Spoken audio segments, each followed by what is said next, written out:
19 April 2026 একটা বড় জ্যোতিষীয় পরিবর্তন ঘটতে চলেছে। কিরকম?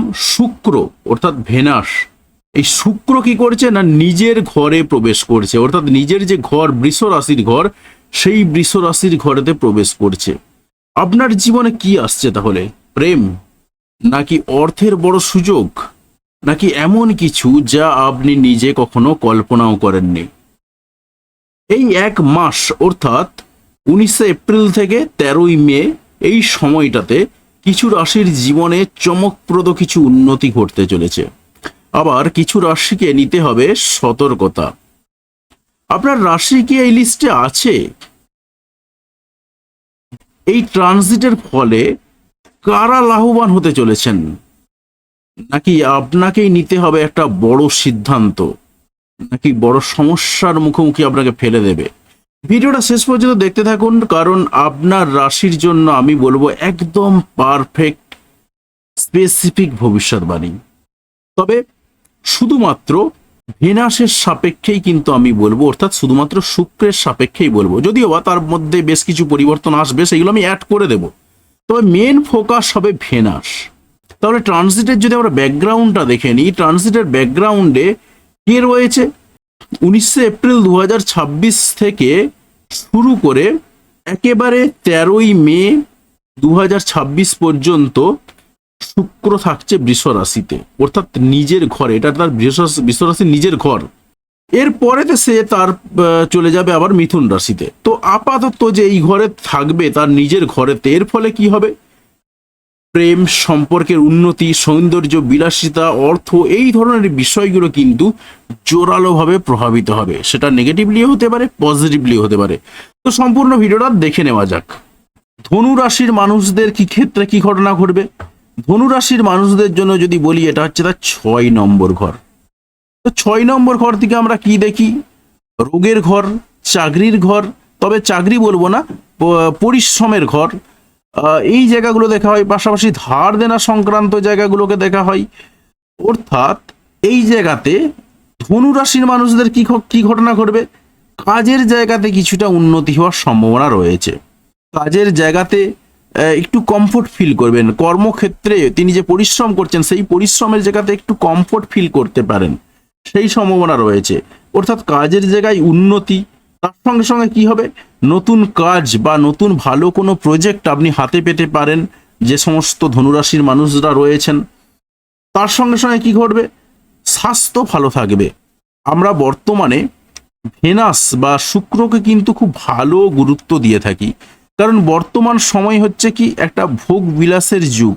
আর সেই ভোগ বিলাসের যুগে দাঁড়িয়ে আমরা শুক্রের যে ট্রানজিট, এই শুক্রের ট্রানজিট কিন্তু ভীষণ ভীষণ গুরুত্বপূর্ণ। তাই এই ভোগ বিলাসিতা যেমন মানুষের মধ্যে রয়েছে, তাই সেই ভোগ বিলাসিতার যে কারক গ্রহ, সেটা কিন্তু হলো শুক্র। তাই শুক্রের অবদান বর্তমান কলিযুগে কিন্তু ব্যাপক। তাই এই জায়গাতে দাঁড়িয়ে আমরা কি দেখলাম?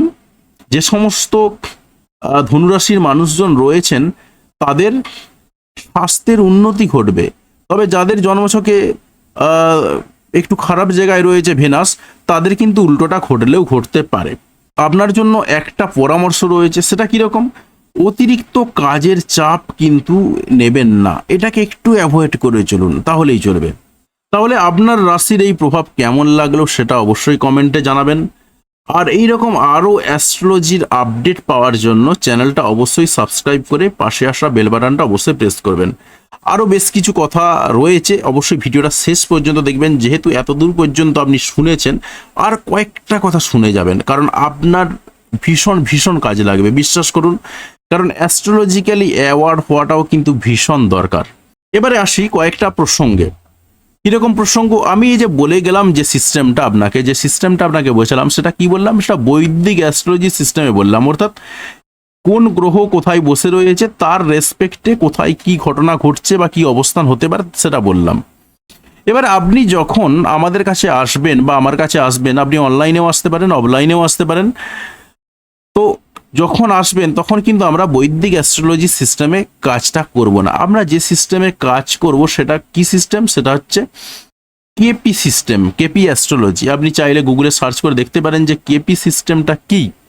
কৃষ্ণমূর্তি পদ্ধতি। এই কৃষ্ণমূর্তি পদ্ধতিটা হচ্ছে মডার্ন অ্যাস্ট্রোলজির পদ্ধতি। তো এই মডার্ন অ্যাস্ট্রোলজির পদ্ধতিটা অনুসারে কিন্তু আপনার প্রেডিকশন যেটা হয় সেটা আরও নিখুঁত প্রেডিকশন হয়। এবং এখানে কি ঘটনা ঘটে, প্রত্যেকটা হাউসের সাবলট ধরে ধরে কিন্তু বিচার করা হয়। এখানে কি সিস্টেমে কাজ করা হয়, আপনি প্রথমে যে date of birth, time of birth এবং প্লেস অফ বার্থ দেবেন, সেই অনুযায়ী আপনার কিছু ক্যারেক্টার বলা হবে।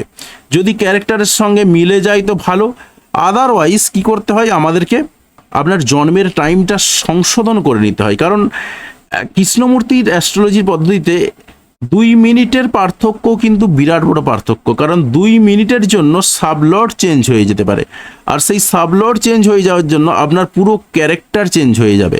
আর আপনার পুরো ক্যারেক্টার চেঞ্জ হয়ে যাওয়ার অর্থ হলো আপনার পুরো ফুল প্রেডিকশনটাই চেঞ্জ হয়ে যাবে। সুতরাং বুঝতেই পারছেন যে কৃষ্ণমূর্তিজির যে পদ্ধতি সেটা কতটা নিখুঁত পদ্ধতি। কারণ আপনি দেখবেন যে দুটো বাচ্চা যখন জন্মগ্রহণ করছে এবং যমজ বাচ্চা জন্মগ্রহণ করছে, তখন কি হচ্ছে, তাদের চার্ট কিন্তু এক, এই নেটাল চার্ট কিন্তু একই থাকছে, কিন্তু যখন কেপি সিস্টেমে আমরা সেই চার্টটাকে তৈরি করব, সেই কেপি সিস্টেমের চার্ট কিন্তু বদলে যাবে। সুতরাং বুঝতেই পারছেন যে কেপি সিস্টেম কতটা নিখুঁত সিস্টেম। এবং এই যে জন্মের ছকটা আপনি দেখছেন, এটা সাউথ ইন্ডিয়ান সিস্টেমে তৈরি করা হয়, সাউথ ইন্ডিয়ান সিস্টেমে ব্যবহার করা হয়। অর্থাৎ আপনারা যে নর্মাল যে সিস্টেমটা দেখেছেন সেই সিস্টেমে কিন্তু আমরা কাজ করি না। তো আমাদের সিস্টেম কিন্তু অনেক উন্নত মানের সিস্টেম।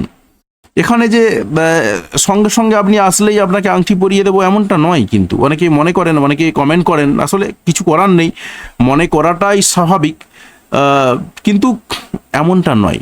আপনি যদি সঠিকভাবে প্রেডিকশান নিয়ে যান, সেই জায়গাতে দাঁড়িয়ে আপনার আংটি পরার হয়তো জায়গা থাকবে, সেটা একটা কিংবা দুটো, 5 আঙুলে 5টা আংটি পরার দরকার পড়বে না আপনার। কারণ আমরা যেটা করি সেটা একদম নিখুঁত সিস্টেমে কাজ করি। সেই জায়গাতে দাঁড়িয়ে কিন্তু আপনার এই নিখুঁত সিস্টেমের জায়গাটা একেবারে এস্টাবলিশ হয়ে যায়, এবং সেখানে 1 থেকে 2টো ম্যাক্সিমাম, কারো কারো ক্ষেত্রে থাকেই না, এই সংক্রান্ত আপনাদের কিছু রেমেডি আসে। কারো কারো ক্ষেত্রে রুদ্রাক্ষে কাজ হয়, কারো কারো ক্ষেত্রে কবজে কাজ হয়, বিভিন্ন ধরনের অপশান রয়েছে। কারো কারো ক্ষেত্রে আবার মন্ত্রসেও কাজ হয়ে যায়, যারা মন্ত্র উচ্চারণের মাধ্যমেও কাজ হয়ে যায়। বিভিন্ন ধরনের পদ্ধতি রয়েছে, যে যেরকম চাইবেন তার সেই রকম পদ্ধতিতেই করতে হয়। তার কারণ আপনি আংটি পরে বসে থাকলেই যে আপনার সমস্যার সমাধান হয়ে যাবে এমনটা কিন্তু নাও হতে পারে। তাই দেখতে হয় পরিস্থিতিটা, সেই অনুযায়ী কাজ করতে হয়। তো যাই হোক, অনেক কথা বললাম, তবে একটা কথা মনে রাখবেন যে গ্রহ আপনাকে পথ দেখায়, কিন্তু সিদ্ধান্ত নিতে হয় আপনাকে নিজেকেই। তো ধন্যবাদ ভিডিওটি দেখার জন্য।